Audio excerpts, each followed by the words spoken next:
Welcome to the Clarity for People podcast, where we talk about everything personal development, getting coached, and becoming a coach in the pursuit of growth and greatness. Here is your host, Martina Magnary. Hi folks, Martina Magnary here.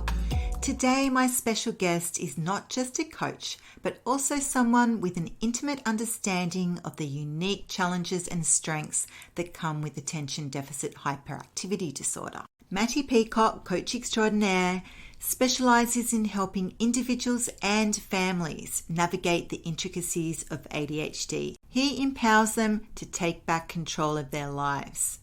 In a previous interview I did with Matty, we touched on the fact that there are many successful people in this world, including Richard Branson and Tony Robbins, who have ADHD and have achieved amazing things by developing a strong point of focus and an extraordinary life vision. Living with ADHD comes with its own set of obstacles, and our guest has turned his personal journey into a source of inspiration and guidance for others. As a coach, Matty Peacock brings a wealth of first-hand experience. We'll uncover some tools, tips, and mindset shifts that Matty has found most effective in turning ADHD challenges into opportunities for growth and success. Whether you're someone living with ADHD or a friend or family member looking to understand and support your loved ones better, this episode is for you. Welcome back, Matty. Oh, thank you. It's so fun to be back already. I think I shared with you not long after we first recorded that was one of the more fun interactions that I've had through this medium ever, and I'm excited to be back again. Great. Yes, me too. And today we're talking about ADHD. You have coached many people in your working career and have a significant amount of ADHD clients due to your ability to get results. Yeah, I've worked in various modes with people that live life with a challenge of attention deficit hyperactivity disorder, and really found ways to help them work alongside that particular challenge, and sometimes come out the other side of it with significantly reduced impact in the way that they navigate life. Amazing. So there's one thing I'm particularly curious about, and this is a leading question. Okay. But I'm just interested to know, most clients or patients will go to a psychiatrist and get the diagnosis of ADHD, and they're likely to be prescribed Ritalin or something like that as a first point of call. Does one actually need to be medicated for ADHD, or is there an alternative route there? This is such a big question, and a big one to dive into, and I think it's an excellent one to start on as well. I think, like almost any presentation, whether it's some sort of mental health difficulty that someone is navigating life with, or even a physical presentation, a broken leg or anything like that, there is so often more than just one way to go about it. Now, I'm not here to profess that one way is more helpful than the other, but there are definitely alternatives than going straight down that pharmaceutical path by engaging with a psychiatrist, or perhaps initially with a general practitioner. But so often we've got behavioral tools, so things that people can just do in their own time. And there's also other adjustments and supplements that people can do at the same time to help with the impact of, the symptoms of ADHD. But I would be remiss if I didn't say that it's still important to go and engage with a mental health professional like a psychiatrist, just to see. And similarly with other different mental health challenges, for example, like clinical depression, behavioral tools and other ways of living really can run alongside pharmaceutical treatments. And ideally, over time, that individual can taper off any pharmaceutical treatments as they get benefit from behavioral tools. So it's always going to be highly individualized as to what's going to work best for the individual. But I do encourage people to go and explore those non-pharmaceutical routes as well, because they're so impactful for improving quality of life in vast number of domains, not just where someone might be impacted by attention deficit hyperactivity disorder. Right. And what are the key characteristics that differentiate various types of ADHD, and how do they manifest in daily life? I think that another really potent question straight away there, Martina. And I think that a lot of people categorically look at someone or someone living with ADHD, and they really knuckle down on that element of focus and attention. And it being one of those avenues where people might say someone with ADHD might be highly distractible, or they tend to engage in risk-seeking behaviors or dopamine-seeking behaviors. So just things that are real novel and real fun. But what we're really looking at is someone whose brain just happens to operate differently. And in order to get back to what a neurotypical, so someone who doesn't live with the challenge of ADHD, might be feeling in their everyday life when functioning quite well, someone with ADHD has to do some extra things in order to get to that baseline. So it might actually be easier to sort of explain a little bit more about what ADHD is. And that might also benefit anyone who's listening who's lacking the language on how to explain to someone else what ADHD is, even if it's, the person with ADHD, or perhaps it's the people living around that person, and they really just don't fully get what's going on. Yeah, that would be beneficial for sure. Let's start there. Very quick trip back to about 1904. That's when ADD started to crop up in the literature, the medical literature, about people living or starting to present with an attention deficit. So it became attention deficit disorder. It wasn't until around the 80s, the 1980s, that this was then changed to ADHD, to start acknowledging that there was a hyperactive component. And the reason why it's really important to note is because there are subtypes. I think starting with what ADHD is probably a great jumping off point.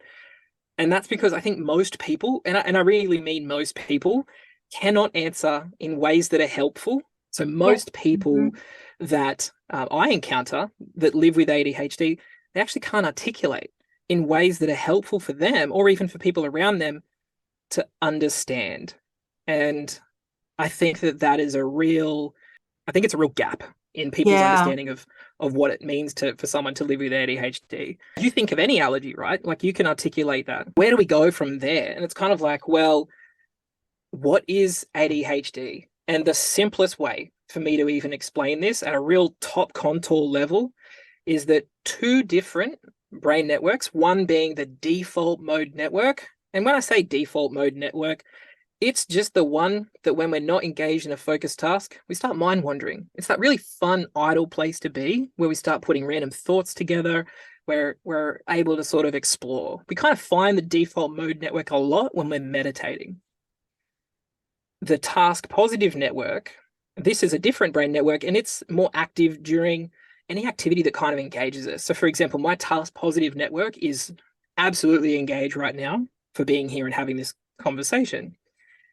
With someone who is neurotypical, so someone who doesn't have a diagnosis, or at least the symptoms of ADHD, they are anti-correlated. And what I mean by anti-correlated is they're never typically on at the same time. So someone with the default mode network, thought wandering, and task positive network, ability to focus, they don't overlap. They actually operate like a seesaw. Someone who lives with ADHD has the challenge of both of those being active at the same time. That just means that while they're trying to focus, they're having all of that thought wandering as well, except for when they're engaging in something that is highly interesting.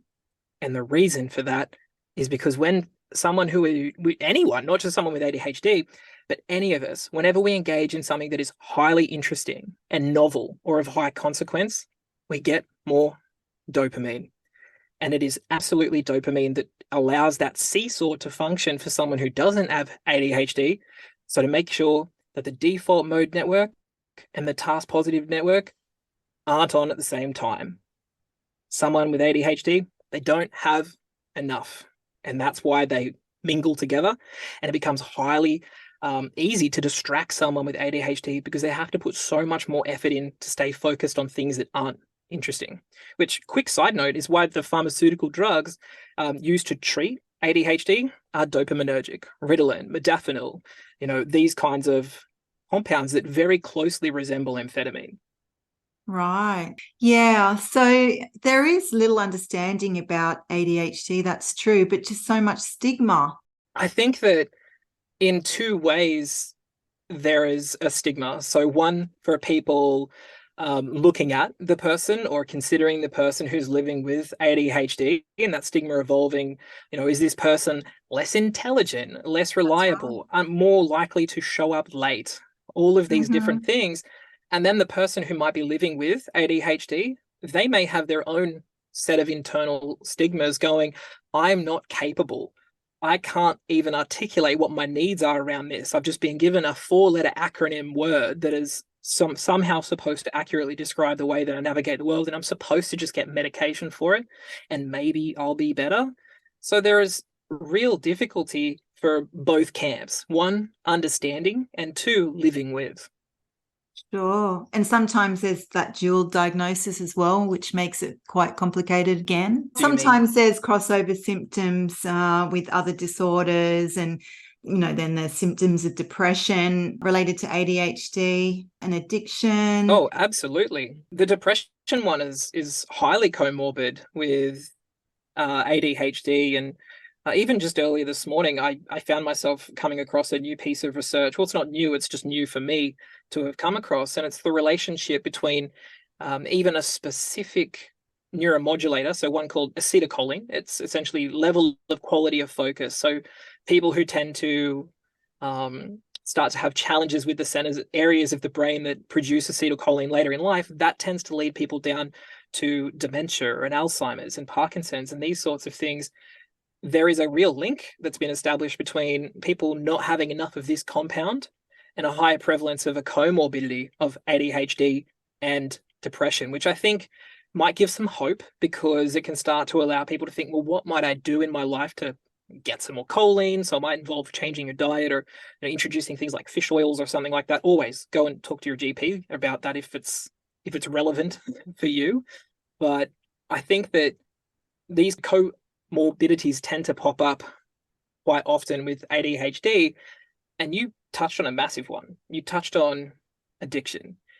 And perhaps that's also another opportunity to sort of expand on just maybe why someone who has ADHD does have a higher prevalence or likelihood to become addicted to something. Yeah, I see dopamine-seeking, risk-taking behaviours in some of my clients who've been diagnosed with ADHD. What suggestions do you have to help those clients mitigate that? I think that really understanding addiction is probably a really important place to start. And if you consider addiction as a progressive narrowing of things that bring someone dopamine, right? Like if you look at what the normal antidote, at least used by addiction centers, they start to reintroduce things that are meaningful for the person. So a rehab, for example, might encourage that person to re-engage in work and learning and education. They might get their mental and physical health back to as best as it can be. They'll start to really focus on those positive relationships in their life and how people use their recreational time, lots and lots of different elements. But what we tend to notice with someone with addiction, and I've worked quite closely with hundreds of people with addictions, various addictions, not just substance abuses, but what we notice is there's only one set of behaviors that tend to bring them joy anymore. So if you're working with someone who essentially is presenting with an addiction, I think it's really important for any of us to notice their dopamine-seeking behavior is joy-seeking behavior. And if it's at that level of addiction, we're really working alongside someone whose main reason for engaging in the day is to fulfill the need of that addiction, because it's kind of the only things to bring that person sense of purpose and joy. So I imagine as you work with the people that you engage with that start to present with addiction, it does come down to that exploration of other opportunities in life to reestablish connection. Is that something that you've found? Yeah, usually they have one or two coping mechanisms, and they become maladaptive, and it's just about finding new inspirational ways to get that dopamine hit that are healthy. I think that is a really good way to put it. There's a really amazing author and psychiatrist that does a lot in the world of addiction, but she does this dopamine detoxing kind of literature. So allowing people to slowly step away from, perhaps it's not an addictive behavior at this point, so it's not requiring a full detox or abstinence or even an incremental lowering of their relationship with the thing. I like to describe it as kind of like traveling down a highway. So you've got this destination, and that traffic on the highway is moving really fast. There's lots of lanes, and you think about this thing that you want, this addictive substance, and you get to your destination really quickly. But it's about creating backroads off that highway, and the more backroads you create, then the more lanes get created on those back roads, and then those old highways that don't get used anymore, and you have these new ways to cope and deal with whatever you're experiencing. I think that that's such a fabulous way to put it. And I think one thing that is always relevant to understand is the highway or the superhighway still exists. It's about ensuring that those back roads have enough reason, or those other alternative connections have enough reason and motivation behind them, that the person knows that jumping on that highway takes them to a destination that's just not helpful anymore. And I mean, we're lucky that even in adulthood, our brains are still very plastic, are still very able to rewire in different ways, as long as we have meaningful experience. I believe we touched on this last time we talked around how trauma is almost like one trial learning. Like on the other side of a trauma, someone's brain is fundamentally different. They actually navigate the world differently. And that can happen to us at any age. While trauma's a not so fun or a happy experience to talk about, it does paint a picture that people's brains can change in adulthood. And it is the same for if someone is living life with an addiction. There is hope to absolutely rewire in other ways to find more and helpful and healthy coping mechanisms, like those roads that you just described. Finding those roads, that is the challenge. Yeah, and that's where a coach can really help you. I think that is exactly where a coach is well placed to help that person explore their own curiosity. Given that addiction is almost novelty seeking or dopamine seeking, if you can work with another individual that starts to bring the idea of new to the brain that has ADHD, that in itself becomes exciting and probably a great avenue. And that's actually something that I do with the people that I work with. We start to bring up the possibility of new, and that alone often becomes the anchor to the coaching, because there is that real hope that something can be different. I don't have to continue traveling down this one path that provides coping or at least lowers my level of discomfort in the world. But then new also turns into comfort and competence and new job opportunities and coping mechanisms to go back down that avenue as well. Yeah, right. So what about loved ones? What are some of the effective communication strategies that you use with them? Because I know you see family members as well. Behaviorally, then you might start with mindfulness, which can be really challenging for people with ADHD unless they engage in a specific type of mindfulness. You can engage in visual activities where you would actually just stare at a particular point. Because what happens is if we just stare at a specific point for about 45 seconds to 60 seconds, what happens is our brain starts to elicit more of that chemical acetylcholine, which helps increase depth of focus. We can leverage these little tricks. I guess they're not really hacks because our body and brain appear to be designed to benefit from them. They're not using these networks in our brain in a way that are unintended, so I don't tend to use the word hack. But even such as a cost-benefit analysis or even just a benefit analysis, these things start to evoke the modulators responsible for focus and motivation and energy and drive. That if we add these things into our life, if we're having challenges, if everything else is taken care of, it's pretty clear. The literature on cost-benefit analyses, the literature on visual exercises, the literature on mindfulness and these activities for helping people address thought wandering, motivation, and focus issues is really, really strong. So even those areas are really great places to start. Okay, so a kid that is getting really dysregulated, somehow you've got to coach them to stare at a point. Obviously, you have to coach them before all of this happens, because once they're dysregulated, it's way too late for that. I think with parents, we have unique struggles in that we really want to help our kids get back to what we would consider normal or effective as quick as possible.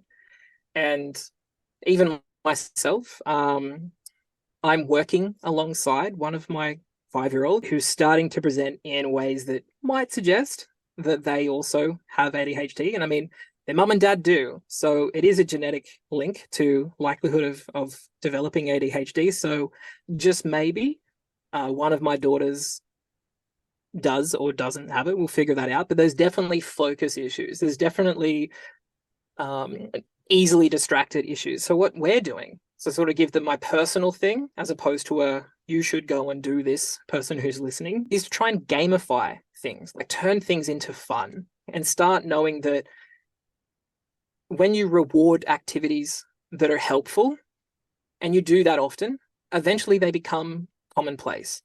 So it's not so much about, am I trying to rewire one of my daughter's brains in favor of not having ADHD or growing out of it, which does happen. It's more about, no, I'm teaching her some skills that if she finds that she's starting to have distractions and those kind of things, because she goes to school next year, if she's starting to find that she's distracted, she could say, oh, I've got my little trick. I can stare at my page for 20 to 30 seconds or as long as I can before starting something. And then I'm going to be rewarded by my focus fairies being able to help me Oh, wow, do that's what I need so to nice. I love that. And I think that it's leadership in a way, though we're not going to get into a podcast right now about leadership. I think as parents, we have to be able to wear a number of different hats. And I know you wear hats as well in this space, that it's parent and it's coach. It's not just carer and love giver and provider of resources and shelter, but it's person who actually wants to help that person learn stuff and learn to become effective in the world. And I think that that's where some parents might zoom down the pharmaceutical route. But I recognize that a coach is that I want her to get skills. I want her to have these things up her sleeve. She might just start every activity eventually. Like it might become so ingrained in the way that she does work that she might turn on a computer and stare at it for 40 seconds at a special spot. And then she just starts. Like it might just be her normal eventually. But there's other things too. And actually, I'm gonna deviate really quickly on another piece of research.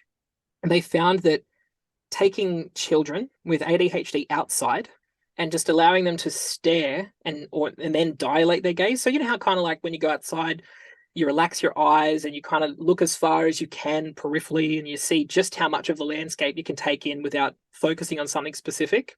What was found was that children and adults who engage in doing this, who just sort of go outside and disconnect and just dilate their gaze, yet from as far away as they can, they return to having such greater focus after increasing that exercise. And I guess this is really, really helpful for anyone in a workplace environment who gets stuck and starts to become fuzzy. Just being able to go outside and starting to relax your eyes and dilate your gaze, it's going to help you with focus. And this is again for people with ADHD and people who don't have ADHD. Right. I mean, this is amazing because you don't get this information when you go to a psychiatrist to get diagnosed, do you? But it's all behavioral and it's all a skill set. And it is so beneficial for parents to know this kind of information, and you can really help them there so that they can, again, coach their kids day to day and make sure they maintain these new habits that they're creating.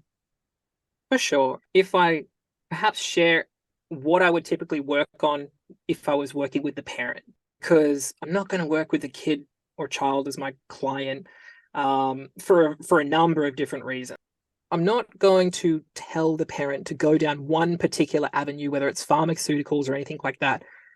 We can only have our personal preferences. Will I go down that route with my child if it does tend to continue to manifest as being impactful? So focus, ability to stay motivated on these things, or just be high distractibility? Yeah, very likely, because the literature is pretty clear that if you get in early and have the appropriate dose, it can help the child age out of these particular presentations, and the brain can develop to a place where it no longer has ADHD.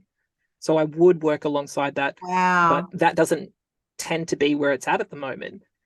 And that's probably a really good another tangent there about adult ADHD cropping up as well. So what's happening there? But I'll continue this pathway around working with parents.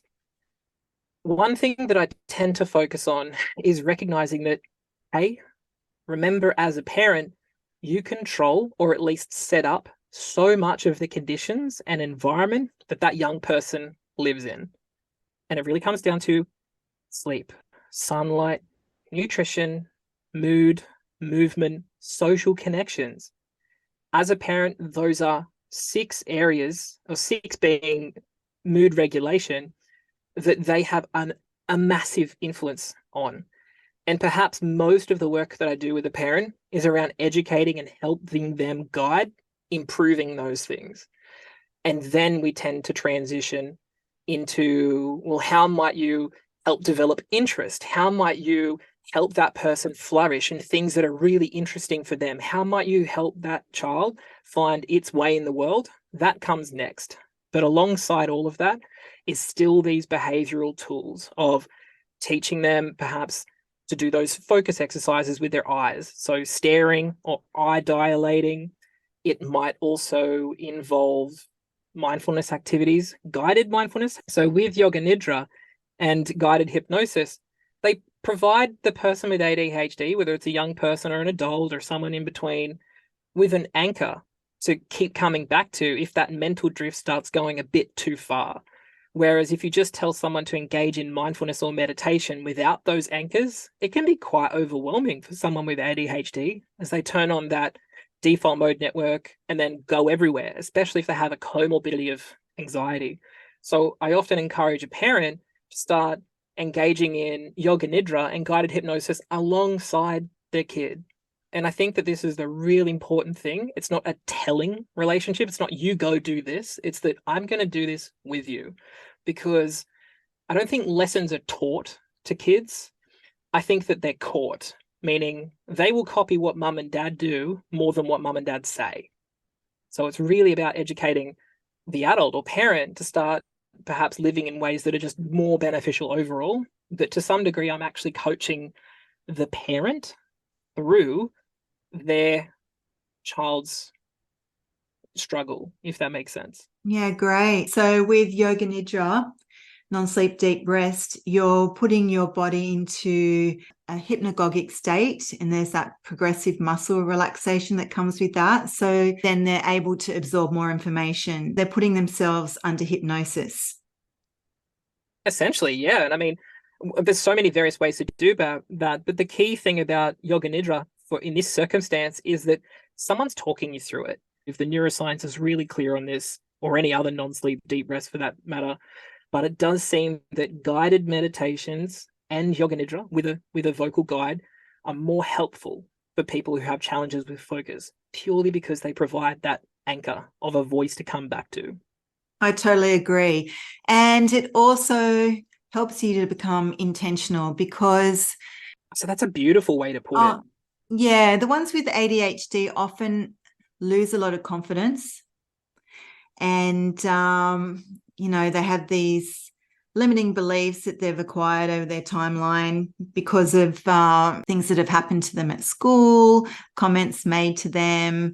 And I believe non-sleep deep rest, yoga nidra, really helps with that as well, because you're downloading information through that guided process, and you're visualizing your future life, setting yourself a goal.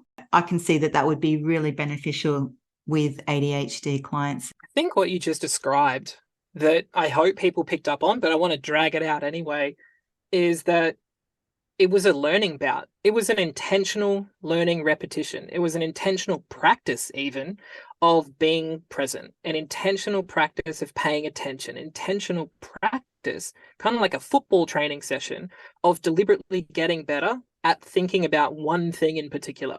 And that itself is one more vote in favor of that being the way you navigate the world. And I think the more repetitions that someone can do about that, well, that's what we know about neuroplasticity, right? It's all about how often do you do the meaningful thing, because it's those meaningful experiences that are going to change your brain chemistry and your brain rewiring. So there is some strong evidence too that things like NSDRs, or non-sleep deep rest, which include hypnosis, yoga nidra, meditation, and the good old-fashioned nap, doing these things after any intense learning period speeds up brain rewiring. That's So right. Yeah, it really helps with executive functioning. And, that has a domino effect on your time management and your overall productivity. Well, there's a reason why, if you work at Google, they strongly encourage people to take naps during their shift. And I guess just putting a caveat on naps, because I don't want any of our listeners to be like, oh, cool, Matt and Martina said naps, go do them. It's also about, well, they can have negative impacts too, right? Like too much of anything can be unhelpful. So the caveat of yoga nidra, for those that are going, I'm going to go and absolutely engage in yoga nidra sessions to help with my ADHD. Experiment with, at times of day, if you do them later in the evening, just check if they get in the way of your sleep, because that's still pinnacle number one to keep going well for treating symptoms of ADHD, is getting quality sleep. And NSDRs, or non-sleep deep rest, they can have an impact on our sleep quality if done too close to sleep. Yeah. So I reckon early afternoon, and that's how adaptogens work. Yeah, they give you motivation and a bit of energy, but calm you down at the same time. I think the way the cliche or colloquial saying got up on the wrong and right side of the bed is really informative for this, in that getting up on the wrong side of the bed is at any point in time when you get up unrested or in the middle of a sleep cycle, or you weren't quite finished restoring yet. And getting up on the right side of the bed is getting as much as you needed or coming out of a sleep cycle at the right time. So it's kind of like, if you're going to have a nap in the afternoon and you notice that you're waking up groggy or you're getting frustrated more easily after it, say you got up on the wrong side of the bed. So play around as you need to make sure that it is helpful. Each client is going to be coached differently, and you're just going to customize their plan as you go. The one approach is not going to work with every client. I think that's true. Each person presents with a different level of challenge in achieving better sleep. So, for example, it's all well and good for me to sit here and say, we're going to work on that person's sleep. But behind that person's sleep is a whole host of unique things. Is it their light viewing behavior? Are they addicted to video games and they stay up late? Do they need me time every time they come home from work? And there's high levels of anxiousness. Are they experiencing just absolute, depression from the way in which they live their life? So it's not just easy for me to go, we're going to work on your sleep and blah, blah, blah, blah, blah, because behind each of those things is a magnitude of challenges, oftentimes a magnitude of challenges that are highly individualized. So while we might be working towards the same set of goals, the difficulties and hurdles and speed bumps that are perhaps hindering our ability to get that thing in a place where it's of good quality is definitely unique. But it definitely helps having this particular framework, because I think that gives the person a sense of, well, we are working towards some goals. We are working towards something that is specific, and it's hopefully feels achievable, right? Like, it hopefully feels that we can address someone's sleep, we can address someone's sunlight, and it's going to impact their ability to focus and feel more motivated and be less distracted and less hyperactive. All of these positive benefits that people are seeking from their otherwise purely dopamine seeking behavior. Mm-hmm. And what about dietary considerations? Are there any special treatments or plans for clients that have got ADHD? I think this is where I have to put the caveat out there of, I can tell you what I do, and Yeah. you go do your research and figure out if that's safe for you or in line with the way that you approach diet or anything like that. Good amount of like fish oils or omega-3s and those kinds of things improve focus and allow for lower doses of medication for ADHD. They have a synergistic effect, meaning that if you combine fish oils or at least omega-3s into your diet, you require less ADHD medication to achieve the same benefit. This is the same for antidepressants, by the way. The literature is pretty robust on this, that you can lower your dose of antidepressants if you're also taking an appropriate amount of omega-3s. But no way. I've never heard of that. Okay, there's a rabbit hole for you to go down. But yeah, it's pretty new. But omega-3s, typically in the form of EPA, so one of the two different types of compounds found inside fish oil, is highly effective at being able to synergize other medication. And I mean, it has so many other benefits. Of course, people do your research. I take it because of my read on the literature on how it improves things like fatty liver and liver cancer and all of these different things, that it's very robust, that fish oil is very good for us. So that's the first thing that I personally do. And I also break one fish oil capsule every night and I put it into my kids' drink because it's also strongly correlated with developing brains, improving mood, improving regulation, all of these different things. Elimination diets, though, to go down the diet thing, they're often quite controversial. So I'm not going to open up the internet barbed wire topic of diet or anything like that. But there is some suggestion that avoiding simple sugars and exploring allergies, it can help. Typically, people with ADHD or individuals with ADHD often are drawn to sugary foods. Why? Because they're highly palatable. They're exciting to eat and they provide dopaminergic reward And mentally caffeine? after the consuming them.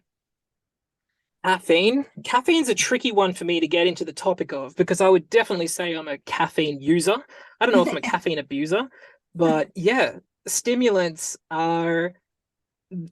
they do stuff for people that live with ADHD. And that is me, by the way, for those of anyone listening. This isn't just something that I've read about and try to tell people about. It is my experience as well.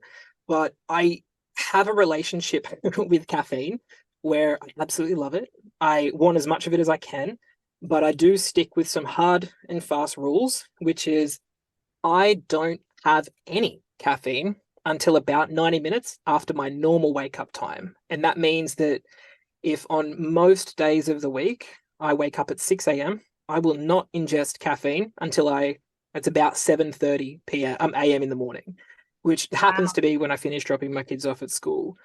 But if I wake up at 4 o'clock in the morning, which sometimes I do, because I get enough sleep and I still might get 7 hours sleep and wake up at 4 feeling highly energized, I still won't have caffeine until about 7:30 a.m. because I tell myself my regular wake up time is the one that I wake up about 80% of the time. Secondly, caffeine has a half-life of about 12 hours, meaning it takes a long time for a strong cup of coffee to get out of your system. So I don't have any more caffeine after midday. And the reason for that is because I want it to be out of my system as I'm getting into deep sleep that night and not going and impacting my sleep quality, because I fundamentally know I put the personal work in and felt the difficulties that come from having a crap sleep cycle. So I just know that if I don't live in such a way that maintains a good relationship with sleep, everything's out the window for me. And that includes alcohol, that includes sugary food, that includes highly palatable food and takeaway, and having those at particular times of day and those kinds of things. If they impact my sleep, I don't want to borrow it. Yeah, and I can see that would impact some kids in the afternoon. Say, for example, if they were drinking soft drinks like Coke and they were hyperactive, and then they have the sleep disturbances and then the behavioral issues that come from that. I mean, parents really need to get this sorted. I agree. Save themselves all the grief. The developing brain, and I will take a hard stance on this as best as I can as a parent. If I can educate rather than just restrict, so educate my kids growing up that, sure, caffeine exists and you're probably going to have it. But until about age 17, it's so bad, or anything that is basically state altering. My history of working in the justice system, I've worked quite closely with people that have had not so great relationships with addictive substances and illegal compounds from early ages, some as early as 6 years old, taking heroin and amphetamines and these kinds of things from many different reasons as to what's going on in that household. But at the same time, some of it was influence through teenage years and usage starting at those times. And my hope is, as a responsible parent, I can do my best to influence rather than restrict. I hope to be able to orient them to read stuff that really gives them an informed decision about how important it is to protect your brain during development. And caffeine is not one of them. There's other research that does suggest this exists. Okay, so what you're saying is you are what you eat or drink. Consumption is very important and something to be really mindful of when it comes to ADHD, and whether you're a parent or you have that diagnosis yourself, that's something you coach your clients to do, is to monitor their consumption of food and substances of other sorts. I think that's it's definitely something we pay attention to. Okay, so in the coaching space, I work with knowledge first and then opportunities to implement, rather than just tell someone to do something, because I really believe that if someone understands the mechanism of why something is happening, they can then figure out how to adapt that into their own lifestyle. And they don't have to follow any rules or anything like that I'm there to provide. So it might be at the top level, we look at consumption for their household, and then we start breaking down what each thing being consumed might have, what impacts that might have on mood, on ADHD, on the relationships between people in the household, on all of those different other domains that I talked about. Not necessarily say, I'm checking in on you to see if you're getting McDonald's or something else. It'll be more like, I really want you to be aware that every time you continue to go down one of these avenues and get this particular food type, and my hope is for you to figure out that you don't want to do that very often, and then perhaps they will work towards zero. But I mean, like, to me, it's always 80-20. It's, you've got to live, you've got to enjoy your life as well. I think if we have too many neurotic rules, we stop having a level of quality of life and freedom and those kinds of things, and we just get neurotic. So it's kind of like, that's where it's knowledge first. Have an informed decision. I think a lot of people are just consuming caffeine and not great food and watching their screens until early hours, not informed, that unhelpful. I mean, it's beneficial just to understand, for example, that 30% of mood disorders are food related. Honestly, it doesn't surprise me if that's what it is. Wow, so much information there, Maddie. Thank you so much. You've just got that lived in experience, and you've got some really creative strategies there. Yeah, I think that I got lucky in that I became really obsessed with understanding about the brain, and it absolutely helped me control lots of the things that I didn't know were impacting me. Amazing. Now, if you are interested in working one-on-one with Matty, you can contact him via clarity4.com. It's Martina Magnary signing out. Hope you'll catch me on the next episode as we continue to explore all things coaching and personal development. Until then, I'm going to say ciao. Thank you for listening. If you found value in today's episode, hitting the like or subscribe buttons or by leaving a comment is a great way to support our channel. For more info on our evidence-informed coaching programs and coaching certifications, go to clarity4.com and sign up for our newsletter.